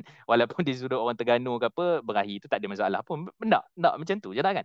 Bukan melibatkan hubungan ke apa. Okey. Kemudian juga apa lagi? Kuih tai itik. Jangan ada jumpa. Contoh pernah makan. Saya tak pernah makan lah. Nama pernah dengar. Kan. Contoh. Tapi kita nak kata itu benda-benda yang yes, kita kata halal tapi namanya tu pun dia kena perbetulkan. Okey, nama tu pun kena perbetulkan. Kan? Jadi sebab dia menimbulkan pelbagai persepsi, double meaning ke apa ke dan sebagainya, benda-benda yang seperti itu. Jadi kalau tanya saya sendiri peribadi, kita tak galak-galak kot. Hatta fatwa irsyad fatwa wilayah pun dah ada bincang tentang isu ni, tidak mengharus ataupun membenarkan satu-satu produk yang disandarkan kepada benda yang haram walaupun asalnya pembuatan produk dan bahannya adalah halal. Okey, so itu perbincangan. Okey, nombor 5. Proses istihalah pada produk makanan dan juga perubatan. Okey, ini pun termasuk juga. Sebab kita sebut dah tadi istihalah tu macam mana dia berlaku. Dan kalau ikut istihalah ni memang di Malaysia lah fatwa kita memang tak menerima kalau dia secara dicampur tangan manusia. Memang dia buat, dia proses perkilangan apa semua dan sebagainya kan. Tapi kalau dalam secara nature tadi okey lah garam ke ataupun susu ataupun apa dan sebagainya. Okey. So pada produk makanan dan perubatan. Okey. So perubatan ni. Dan Nabi sebut tadawu wala tatadawu bil haram. Berubatlah kamu. Maksudnya berubat tu sunnah. Bila sakit lah. Bekam bila sakit. Bukan bekam tu semata-mata ikut sunnah. Tapi bila sakit. Sebab dalam hadis semua bekam tu kerana Nabi sakit. Kan? Dan kemudian juga benda-benda yang lain. Jadi dalam kalau ikutkan daripada apa yang kita sebutkan perubatan ni ada berapa jenis perubatan? Ada perubatan mengandungi racun, kan suplemen apa semua tu kadang-kadang racunnya lebih banyak, kan mudaratnya lebih banyak daripada kesan yang baik, kesan positif. Kan ada juga mungkin kandungan-kandungan dia dan sebagainya. Tetapi dari sudut perubatan ni kita tengok macam contoh yang mengandungi dadah kan. Hari ni kalau tengok akta dadah bahaya tak secara automatik kan kena kena apa kena mandatory kena hukum bunuh sebab mereka dah bincangkan sebab itu kalau kita tak baca habis kita marah apa tak ada hukuman bunuh kan macam mana keadilan bagi pihak keluarga sebenarnya kalau ikutkan proses perundangan pertama dia ada hukuman pertama sebatan tu pun sampai maksimum berapa 20 ke berapa sebatan kemudian lepas sebatan mereka akan kena denda ataupun penjara lah maksimum kita kata 20 ke 30 tahun. Dan kemudian dengan budi bicara hakim, maka mereka ni layak juga ke tali gantung. Cumanya pemansuhan daripada sudut apa kita kata, pemansuhan daripada sudut mandatory tu ialah asal salah je terus mandatory. Itu maksud dia. Tak dia ada budi bicara lagi dekat situ. Bukanlah bermakna dia tu tak ada hukuman bunuh. Hukuman bunuh ada dan ada benda yang tidak mandatory tu dia kekal. Kan contoh akta senjata api ada perubahan, kemudian akta dadah berbahaya ada perubahan, akta apa ni kita kata pemberontakan kepada pemerintah apa semua ada perubahan dan sebagainya. Tapi kita nak kata saya bincang apa tadi? Dadah kan. So perubatan dadah tu yang masalahnya penyalahgunaan dadah. Dadah ada dalam perubatan berapa miligram kena ambil, berapa ni sekian-sekian kan. Tapi kita salah ambil, salah guna. Kan? Bukanlah sebab dia adalah ubat. Adakah dia haram? Dia tak haram. Kerana dos yang betul, keadaan yang betul, orang ambil tu betul dan sebagainya, maka dia jadi halal. Dia tu satu alternatif daripada perubatan. Kan? Kalau tanya saya, mana perubatan? Adakah klinik hospital tu perubatan tak syariah? Jampi-jampian baru syariah? Saya kata dua-dua syariah. Kerana dua-dua tu pernah berlaku pada zaman Nabi. Kan orang kata kita ubat ni bekam je tak pun jampi-jampi kan tak pun makan kurma makan madu makan apa semua dan sebagainya Nabi bagi alternatif perubatan Nabi tak kata sakit jantung makan madu Nabi tak kata kan Nabi tak kata kencing manis makanlah kurma tak Nabi tak kata begitu Nabi membagikan satu alternatif maka sebab tu al-Imam Ibn Qayyim dalam Turuq Hukmiyah menyebutkan bahawa ada maqasid tujuan Tujuan maksudnya kalau perubatan itu ialah kerana perubatan tu Nabi SAW sebut kerana alternatif tu. Tapi kalau ada orang makan pegaga, jus pegaga lebih baik daripada apa-apa bahan-bahan yang ada, dia macam itulah kerana sesuai dengan tubuh badan dia. Dan itu sunnah. Nabi kata tadawul, berubatlah kamu. Okay, berubatlah kamu. Cuma adalah yang Nabi sebutkan spesifik, madu ni sekian-sekian, kemudian Nabi kata habatus sauda ni begini-begini, kan? Kemudian Nabi kata perubatan dengan kait menggunakan api, dipanaskan pada besi, diletak kat tangan. Contoh kan. Banyak perubatan-perubatan macam tu. Fashhadu ke apa dan sebagainya. Tetapi kita kata kena tengok kepada teks dan konteks juga. Sebab ada orang kadang-kadang dia memerlukan dos tertentu. Kan, dan ubat-ubat tertentu. Okay, so itu yang menjadikan perubatan ini dia asalnya kita kata halal lah kandungan dia apa semua, sebab tu kita ada KKM. KKM yang check tengok kandungan racun dia apa benda semua mudarat ataupun tak, ada side effect, tak dinafikan. Tapi kita kata lebih banyak kandungan itu adalah untuk membaikkan. Kan kadang orang kata saya Yahudi pula lah sokong perubatan. Sokong perubatan bentuk moden kan. Jadi kita kata dua-dua tu sunnah. Haris bin Qaladah ubat Nabi. Aisyah tengok bancuh ubat Nabi macam mana. Dan Haris bin Qaladah pergi bancuh. Apa ni? Dan apa dos-dos yang cukup dia guna pakai. Kan perubatan moden. Selain daripada jampi-jampian, bekam pun semua tu, maka kita kata semua tu adalah sunnah kan, kerana dia adalah berubat. Bila sakit je pergi berubat. Itu adalah sunnah. Okay, bila sakit je berubat, maka berubat tu adalah sunnah dan dapat pahala kita berubat tu. Tinggal lagi sembuh tak sembuh itu adalah di sisi Allah Subhanahu wa taala. Okey. So, masalahnya ialah perubatan kita ada kalanya terhad. Sebab tu kadang-kadang ada orang pergi guna produk daripada China lah, entah ubat daripada mana-mana, tak tahu beli kat Shopee lah, apalah, apa semua kan. Dia kata ini ubat paling mujarab sekali untuk kecil manis. Contohnya kan. Dia pun tengok tu daripada China ke apa ke dan seterusnya lah. Jadi, perubatan yang seperti itu bagi saya sama dalam isu ni, istihalah. Dia ada konsep istihalah dekat sini. Makanan tadi kita settle dah, ni perubatan. Kan? Ada jenis perubatan ini yang contoh, dia ni memang tak boleh, melainkan vaksin dia ambil ni kena vaksin daripada DNA khinzir. Contoh. Itu memang dah doktor pakar semua dah tak ada ubat lain dah. Memang itu je lah satu-satunya harapan. Contoh lah kan. Kan kita dah cuba dah yang lain, tak ada alternatif lain, itu saja. Itu cerita lain lah. Dan bab darurat. Makan, masak daging khinzir tu bab darurat. Takut bunuh mati ke apa pun. Quran bincangkan. Apatah lagi dalam yang dah berlaku istihalah. Maksud dah nature dah. Dia bentuk cair. Tapi ekstrak dia ataupun DNA dia daripada khinzir lah. Contohnya kan. Jadi dekat situlah dia punya isu dan perbincangan. Tapi selagi mana ada perubatan lain, alternatif lain, maka kita pergi kepada yang itulah yang halal dan kaedahnya yang betul dan tidak mengandungi benda-benda yang memudaratkan. Okey. Nombor 6, ni pun penting. Alkohol dalam makanan, perubatan dan wangian. Okey. So macam saya sebut tadi, arak ni tak semua apa ni, semua arak adalah alkohol, ada kandungan alkohol. Tak semua alkohol tu adalah arak.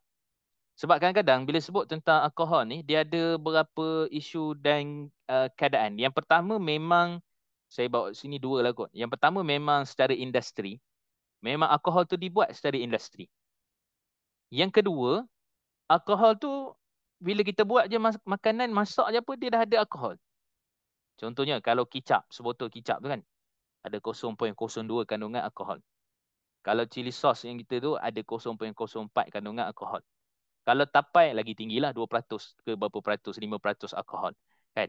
Tapi alkohol tu, kita bukanlah buat kicap tu untuk bermabuk-mabukkan. Boleh faham tak? Untuk kan, makan kicap ambil mabuk ke, makan apa ni, sos ke jadi mabuk ke, taklah. Tapi dia memang ada kandungan. Hatta dalam beras yang kita masak pun ada kandungan alkohol. Tapi bukanlah alkohol tu memabukkan. Okay. Sebatian alkohol.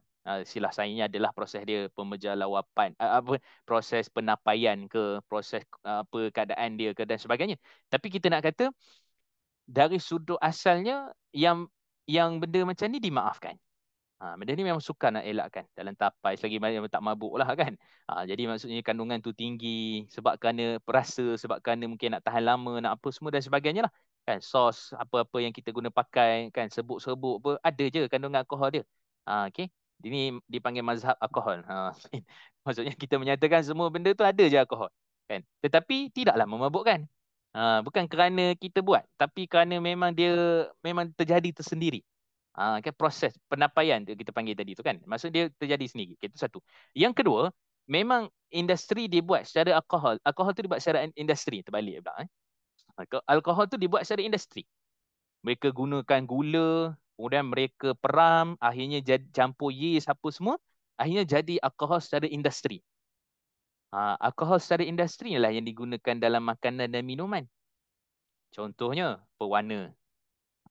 Okey. Contohnya penstabil, stabilize untuk makanan.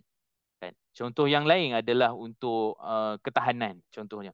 Kan? Jadi benda-benda ni perlukan kepada alkohol. Kalau tak dia tak tahan lama. Tapi alkohol yang dibuat tu apa beza dengan arak? Okey. Alkohol yang dibuat secara industri untuk tadi tu stabilize, pewarna, apa benda semua tu halal hukumnya. Ni Majlis Fatwa dah ada fatwa 1984 di Malaysia. Mereka dah bincang dah isu ni awal lagi. Okey.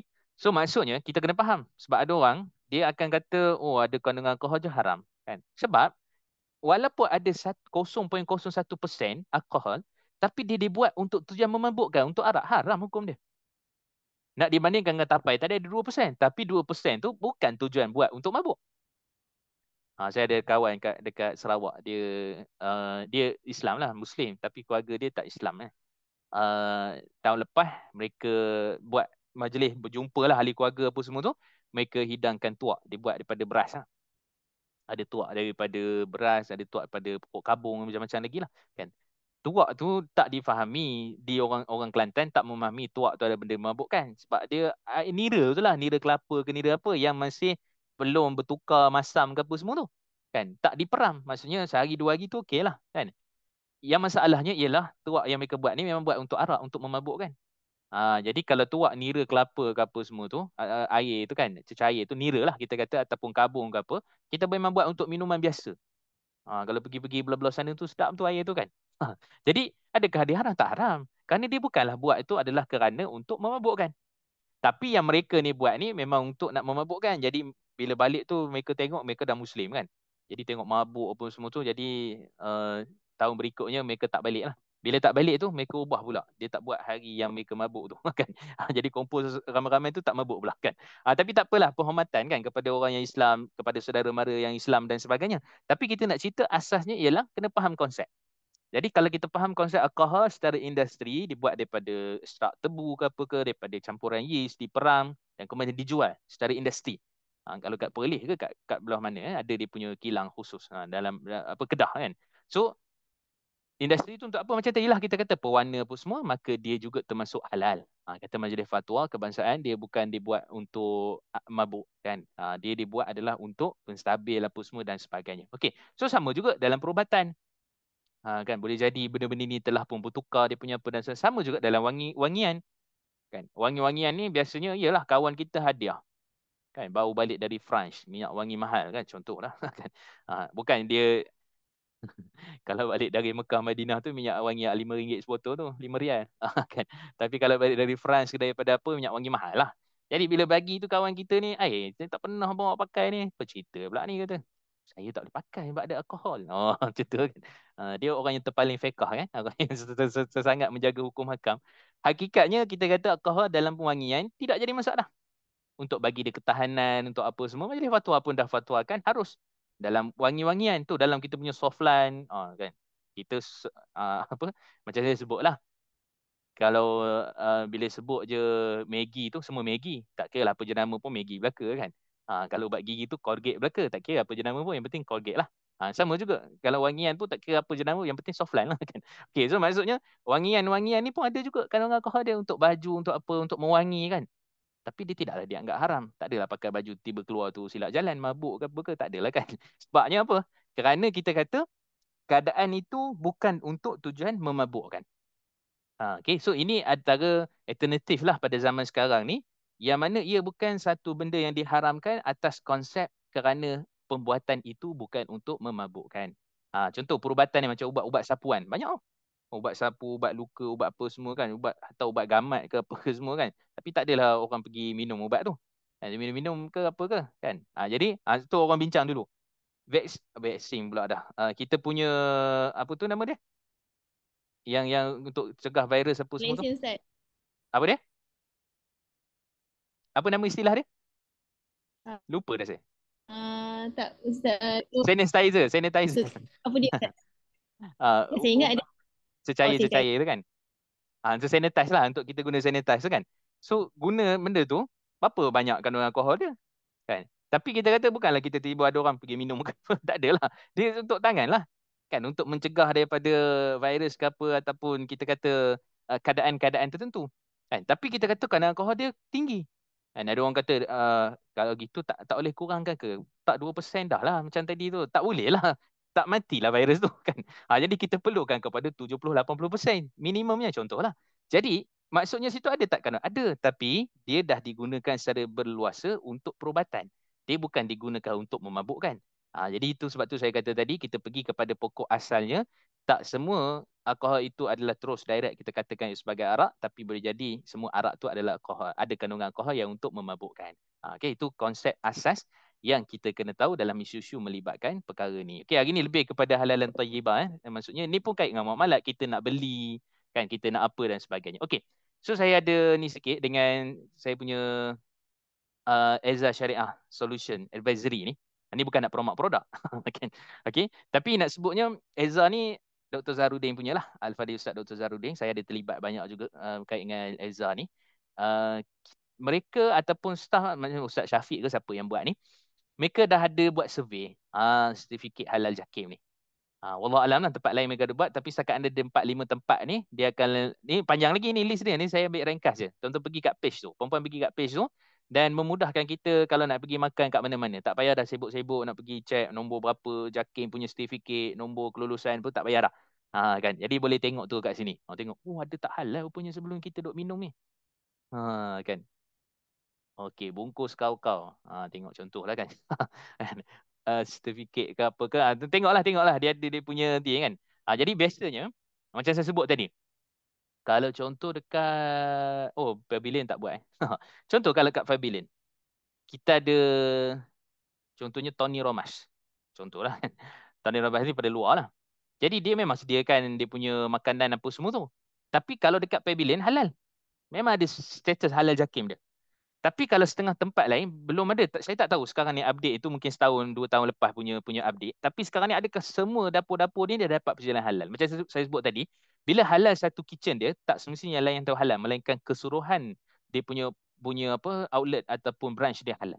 Jadi kalau gini kita boleh tengoklah, mungkin dekat Mid Valley tak halal contoh. Mungkin dekat tempat lain tu halal. Jadi kita boleh tengok kat sini. Cumanya secara umumnya, sebab Mid Valley punya store, Suria KLC ke, KLC Mall ke, KLA 2 ke, sama je. Kan? Itulah kedainya. Kan? Itulah pun syarikatnya. Itulah pun ownernya. Jadi pun kita boleh check dekat sini, satu persatu, adakah, dia tak seperti syaratnya mesti, owner mesti Islam baru halal. Tak. Ramai, banyak je produk kita yang non-Muslim owner dia tapi halal. Mereka nak mendapatkan perjalanan halal, nak perluaskan perjalanan halal. Kan? Tapi JAKIM bagilah. Bila dah check, mereka pun ada dia punya frekuensi untuk check untuk apa semua kan, selalu check apa semua. Okay, so ini kita saya rasa cukup membantu kita kan, untuk kita check. Contohnya apa kat sini, 4 finger. Kita kenapa 4 jari je kot kan, biarlah 5 jari lah. Okay, boost, air boost, contoh. Kan. Okay, contoh apa lagi kat sini, tak tahulah lagi apa sini. Ayam penyet ada, ayam penyet tak ada. Okay, ni yayau. Siapa suka aiskrim ni? Dulu saya ingat lau-lau ke benda tu baca dia kan. Punya yayau Tak, kan. Ustaz, idea aiskrim ni Ustaz. Okey kan. Jadi kita kena buatlah produk-produk Muslim ni. Contohlah kan. Ni burger-burger apa semua ni kena tengok. Aceh laksa. Okey, alhamdulillah. Okey. Okey. So lain-lain apa lagi? Tengoklah. Ni hanya sikit. Tuan-tuan nak pergi banyak, ada ratus kedai tu dalam satu-satu mall tu, boleh tengok ke page yang kita sebutkan tadi. Apa page dia, namanya dia tadi? Syariah Advisory tadi, Elza Syariah. Boleh tengok kat sini lah. Okey, saya rasa setakat tu je. Ada soalan verbal? Kalau ada silakan sebelum saya tengok pada chat.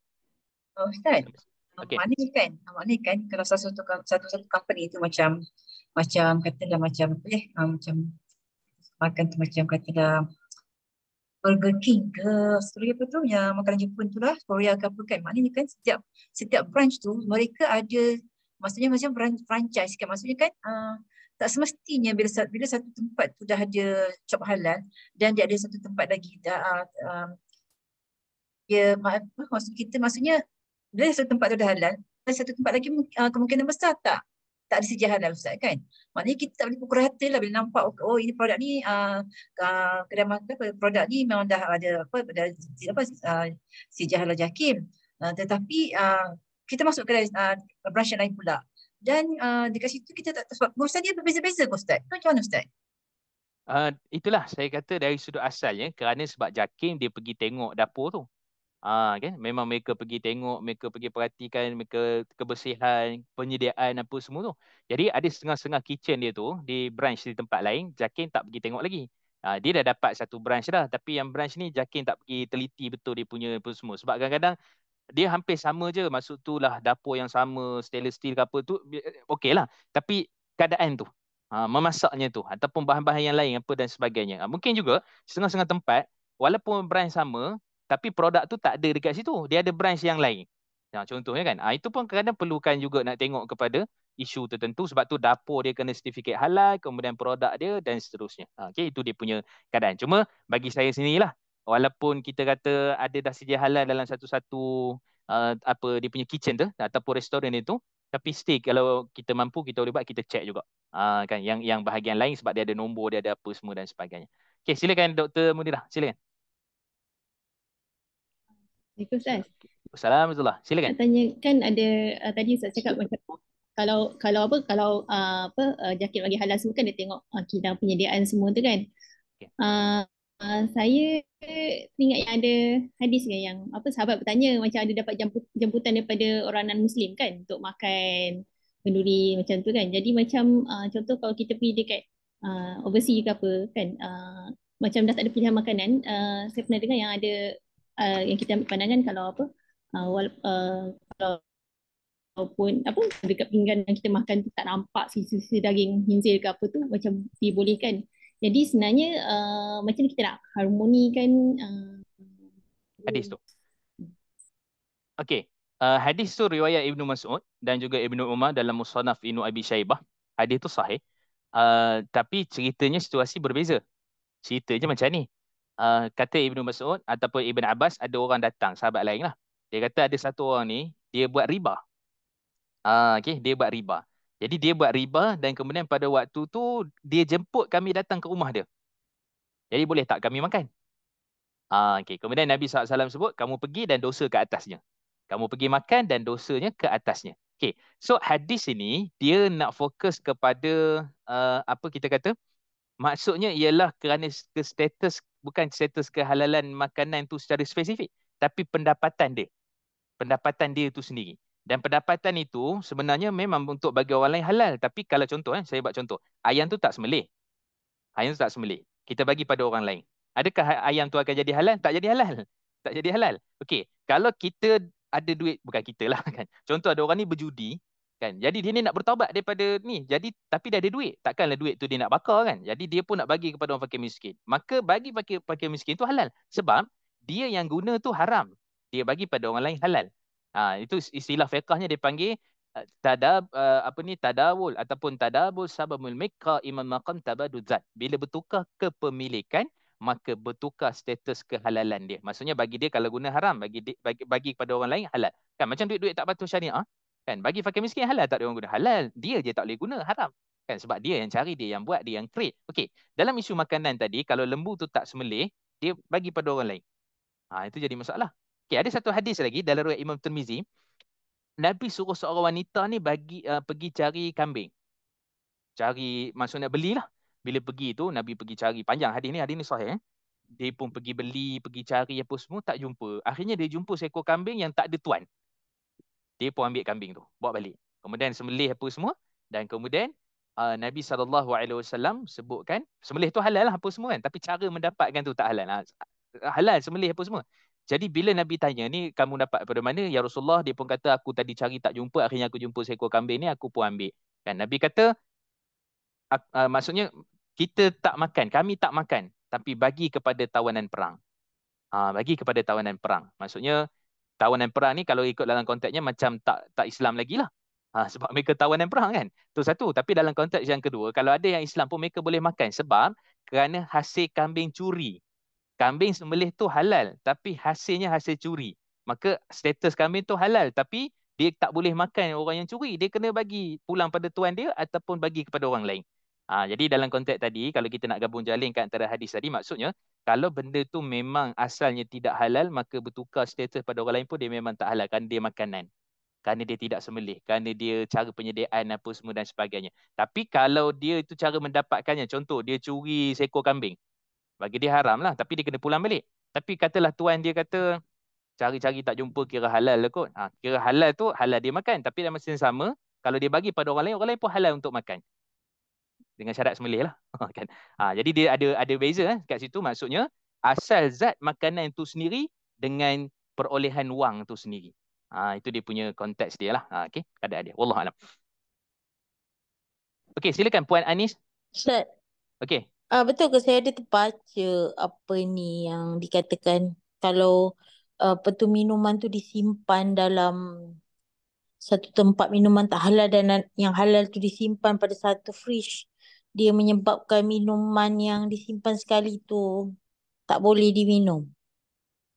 Okay. Maksudnya macam kita selalu tengok dekat Speedmart ke dekat mana-mana kan. Dia letak dalam 7E ke? dia letak satu, dia letak Carlsberg dan dia letak apa ni air tin biasa-biasa ni macam mana Ustaz? Okay. Tu soalan pertama. Tak jawab tu dulu. Okey, secara ringkasnya, kalau ikut JAKIM memang tak dibenarkan. Sebab JAKIM memang dia orang punya standard dia tak benarkan untuk bercampur. Walaupun benda tu berasingan apa semua, tapi satu kilang yang sama. Satu lori yang sama. Satu peti yang sama. Kan? Sebab apa? Sebab kerana kita kata mukhtalab biharam, bercampur dengan benda yang haram lah. Okey, itu secara penjagaan dia. Secara kita panggil secara warak dia. Ataupun secara ihtiyat, berhati-hati dia.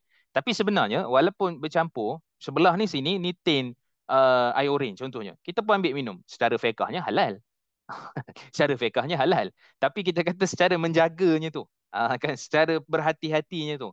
Maka kita kata kita boykot je kedai-kedai yang seperti itu. Itu yang utama lagi untuk boykot. Kita pergi boykot tempat lain kan. Lepas tu kita boykot kedai macam tu lah. Yang memang confirm arak apa semua dan sebagainya. Tapi hak tu yang kita sokong. Pergi beli, pergi apa semua. Sebab tu ada persatuan penduduk satu tempat ni. Dekat Selayang. Memang mereka pergi boykot. Mereka sound dekat dia punya store manager. Kalau kau jual arak lagi dekat 7E ni, kami memang boykot. Terus tak jual arak kat situ. Punya takutnya kan. Kita ada kuasa. Kan. Hidup Malaysia. Kan. Wallahualam. Okey, soalan kedua.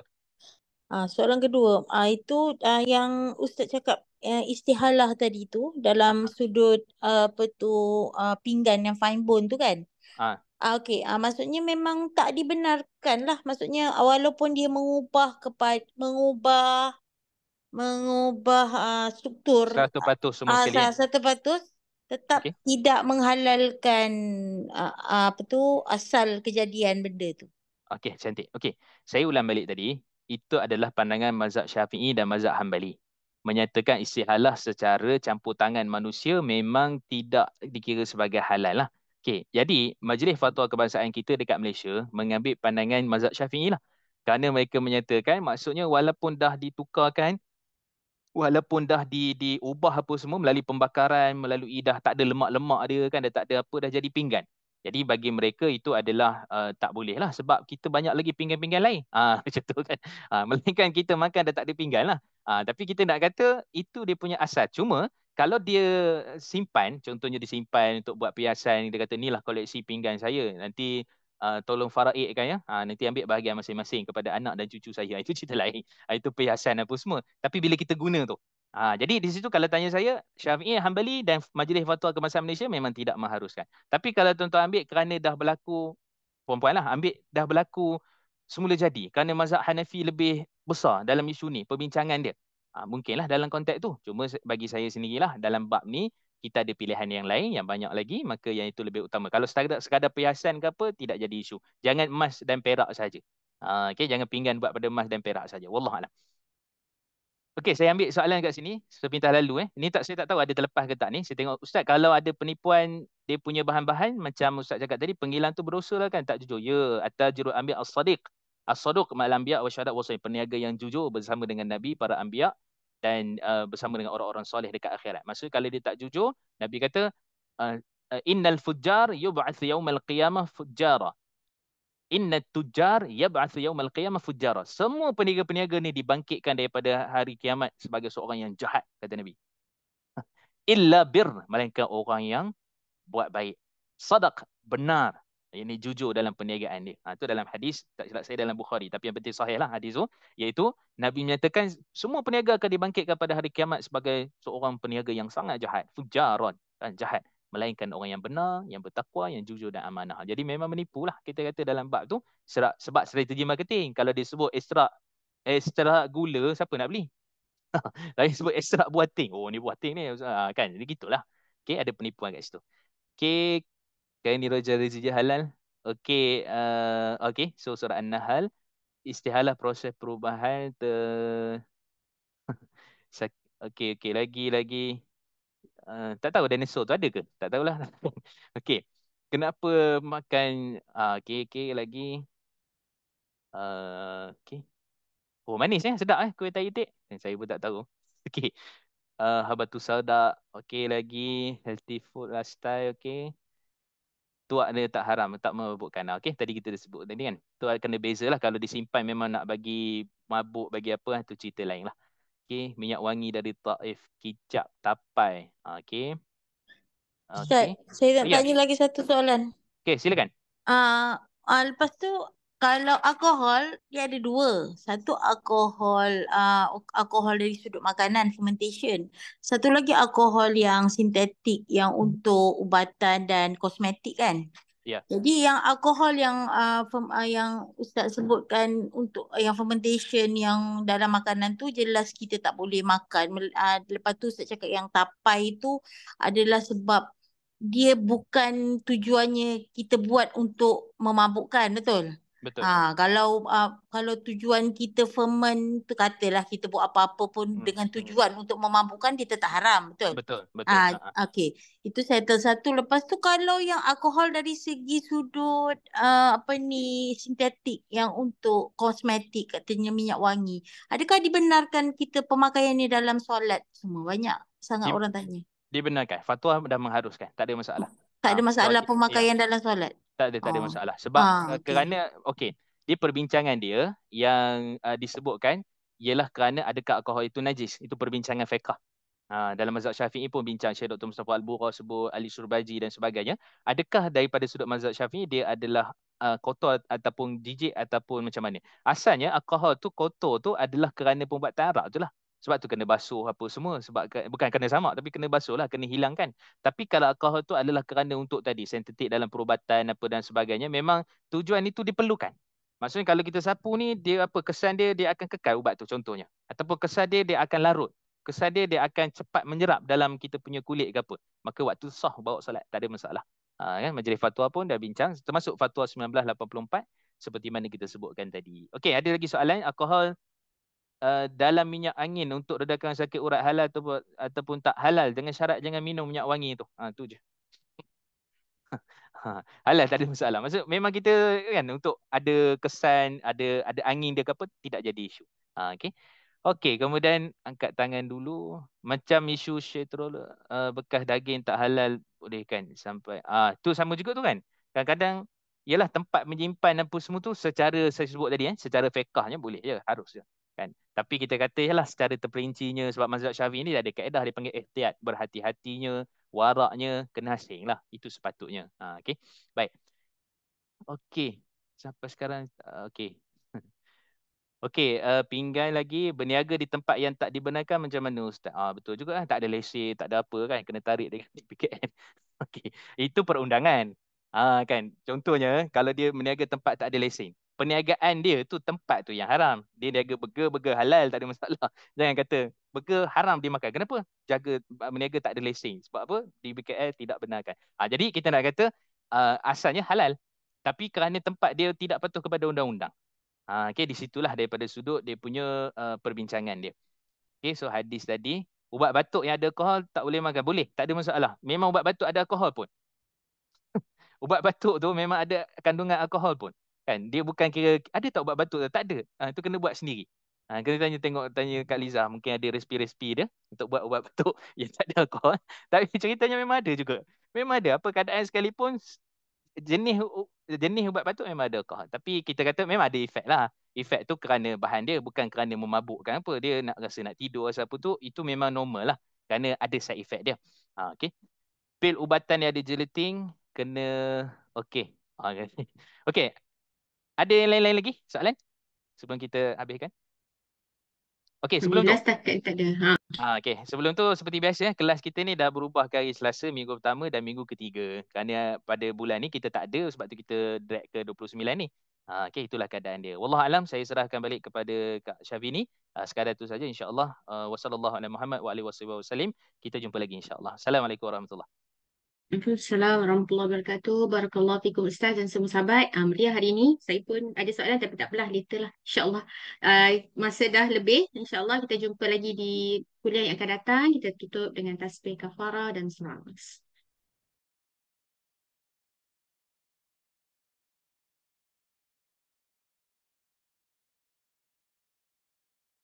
Terima kasih Ustaz. Sama-sama. Terima kasih, Terima kasih semua. Terima kasih semua. Terima kasih semua. Terima kasih Liza. InsyaAllah esok kelas kita petang ya sebab pagi Kak Liza ada urusan. Jadi kita berkelas pukul 2.30 dah cakap dengan Ustaz Zuldah. InsyaAllah nanti saya izin hantar link ya.